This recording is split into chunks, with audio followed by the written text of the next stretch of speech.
All right, we made a video like this talking about the 2020 NHL Entry Draft and the picks that were going in order after we got a few other picks revealed and locked in. Well, today we're going over a few other draft picks that have been locked in, finalized, and set in stone for the 2020 NHL Entry Draft, and I'll say this, it's really filling up quickly. So a few days ago when we made our first video talking about this update sort of thing, we had picks number 1 all the way to 19 confirmed. That is, the top 8 picks at the beginning of the draft who belonged to teams that did not make the return to play in its entirety, picks number 9 to 15 belonging to teams that got eliminated in the play-in series, and then picks 16, 17, 18, and 19 because of the way that these teams got eliminated in the first round.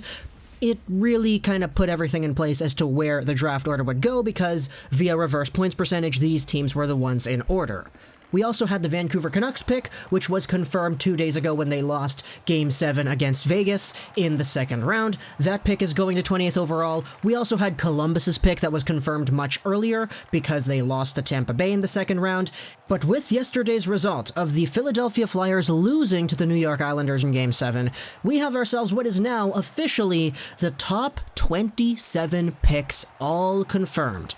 And I will say, some of these picks got confirmed quite a few days ago, but because I didn't want to cut it up into pieces and do, okay, picks number 1 to 21 are confirmed, and then number 22 is yet to be determined, but then 24, 25, 26, 27 are all confirmed as well. Let's just go over everything all together and just give a little recap as to the brand new NHL draft order. So, pretty much, picks number 20 to 27 are the brand new ones that we already have locked in. And it wasn't like this about a week ago. Now, just for totality's sake, let's go over the entire draft once more. 1 to 8 belong to the non-return-to-play teams. 9 to 15 belong to the play-in series losers. And now number 16 to 27 involve all the teams that lost in the first and second rounds of the playoffs, sorted in reverse by regular season points percentage. So whether you lost in the first round or whether you lost in the second round, if you lost in the first 2 rounds, you belong in this 16 to 27 group. And it doesn't really take a genius to note that we had 12 teams get eliminated here. And if we sort them in reverse points percentage, we go like this.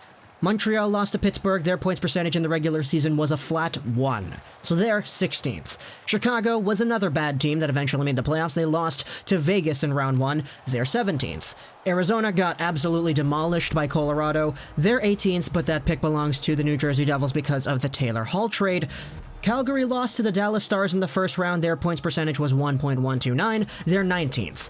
Now this is the interesting one over here, because Vancouver's pick also belongs to New Jersey, because Vancouver traded their first to Tampa Bay, Tampa traded that first to the Devils in the Blake Coleman trade, but the Canucks were actually one of the last teams to lock their pick in here, because their series went to Game 7. Had they won Game 7 against Vegas, they actually wouldn't be here at 20th overall. 20th overall would belong to Columbus, who really just couldn't keep up with the Tampa Bay Lightning. If Vancouver won against Vegas, Vancouver's first rounder would be demoted all the way to 28 or 30 or 31. But they lost, so they're here 20th overall because their points percentage dictates that. Columbus is over here, we already talked about Columbus. Carolina's pick, which is sent over to the New York Rangers in the Brady Shea trade, yeah, this one is not as low as the Carolina Hurricanes would have wanted it to be, but it's 22nd overall, their points percentage was 1.191, they lost to the Boston Bruins, and it really wasn't even close. Despite the fact that I honestly thought they had a good chance of going to the Eastern Conference Finals, if you remember the playoff predictions video we made, I did have them going there, and eventually losing to Philly, but darn, sucks, man. Next up, though, it's the Philadelphia Flyers, and this is the last one that was actually confirmed. It was confirmed yesterday. Had the New York Islanders lost Game 7 against Philly, their pick would have actually been somewhere in the 20, 21, 22 range because their points percentage in the regular season was 1.176. It actually would have been 22nd overall.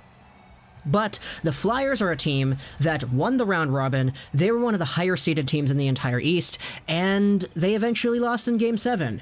Because their points percentage in the regular season was not as great as their round robin performance, they actually get a boost up to 23rd, and instead of being down there with the 27th or 26th overall pick, they're there at number 23 because they didn't have as great of a regular season compared to how they played in the round robin.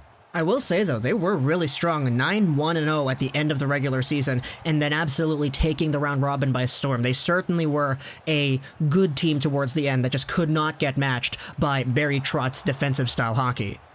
Now 24. Washington goes over here. This is confirmed with their 1.304 points percentage in the regular season. They lost in the first round to the New York Islanders. The Islanders, man, eliminating these pretty strong teams. Then you have the Colorado Avalanche. They have a 1.314 points percentage, a really good regular season team. 25th overall is what they're locked in at because they lost Game 7 to Kiviranta, pretty much. Man, that Finnish guy, absolutely crazy. And then you have St. Louis, who lost in the first round, actually, to the Vancouver Canucks. Their points percentage was really good. They were the second best team in the NHL. I don't think anybody is surprised. But because they were the second best team in the NHL and they did not make the conference finals, they're included in the 16-27 range. Then you have the Boston Bruins, who finished off the regular season with a 100-point season, a 1.429 points percentage. Unanimously the best team in the entire NHL via points. And they straight up just lost to the Tampa Bay Lightning. And because they lost, they did not make the conference finals. They are included here in 16-27, and they are the last pick there. Their first-round pick is actually going to the Anaheim Ducks because of the Andre Kasha trade. That was a trade that really didn't see all too much dividends being paid off, I'm going to be honest. He was an okay player, but I get that he's young and he still has potential, but he needs a contract, and we know that Boston isn't really in a position to start handing out money to people whenever they want. So this is the finalized 16-27 range of the 2020 NHL Draft. Montreal, Chicago, New Jersey, Calgary, New Jersey, Columbus, New York, Philly, Washington, Colorado, St. Louis, and Anaheim. And then we go to the final 4 picks. These are not confirmed yet. These are up in the air. These will be determined via who wins the conference finals, who wins the cup, and who loses the cup. You kind of know how this goes because we talked about this several times over, but the 2 teams that lose in the Western Conference Final and the Eastern Conference Final will get picks number 28 and 29, sorted in reverse points percentage. The reason it's assorted like this on Tankathon.com is because the Islanders, the Stars, the Knights, and the Lightning are assorted just in reverse points percentage right now, just in case. So, assuming the Islanders and the Stars both lose, because the Islanders' points percentage in the regular season was worse than Dallas's, a 1.176 compared to a 1.188, it would go 28 Ottawa, then Dallas, and then the winner of the cup goes 31, and the loser of the cup in the final goes 30. So we are about, let's say, 2.5 weeks before getting the full order of the 2020 NHL Entry Draft's first round solidified, locked in stone, and over with. It's been really interesting seeing how the picks fall out. And we actually had to wait a really long time for this to actually get solidified because teams like the Islanders, teams like the Flyers kind of really threw a wrench in there. Not because they took a long time to get their series settled down, but because the team that was significantly worse points percentage-wise ended up winning. Same thing goes with the Dallas Stars and the Colorado Avalanche. Same thing goes with the Canucks and the St. Louis Blues. Same thing goes with the Bruins getting eliminated early. So I would be interested in seeing what you have to say in the comment section below about this order. If you are a fan of any of these teams from 16 to 27, who would you want to see your team take? I know it's not necessarily the easiest question to answer because the first round of the draft gets a lot more interesting in the second half. The first half of the first round, the first 12 picks, it's somewhat unanimous if I'm going to be honest here, but from 16 and beyond up to the end of the first round, you could really just spin a wheel at a casino and land on a guy who could probably go in this range, and it would make sense because there are a lot of really good players in this year's draft, man, and I think everybody has kind of been saying that, and it's been established quite so that this 2020 draft is indeed better than the 2019 draft, or at least it's supposed to be. The top 10 is a lot more loaded, but the depth going through the rest of the draft certainly does have its fair share of benefits as well.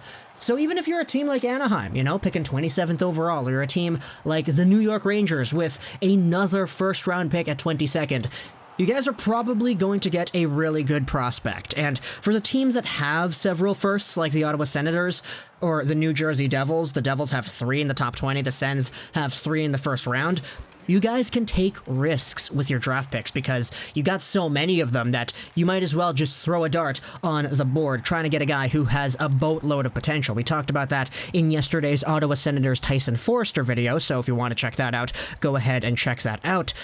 But for now, we have ourselves what is number 1 all the way to 27 confirmed, just waiting on the finals, the conference finals, etc. to lock in number 28, 29, 30, and 31. Comment down below what you think about this whole idea. Hope you enjoyed this video. That is Troll 99, and bye.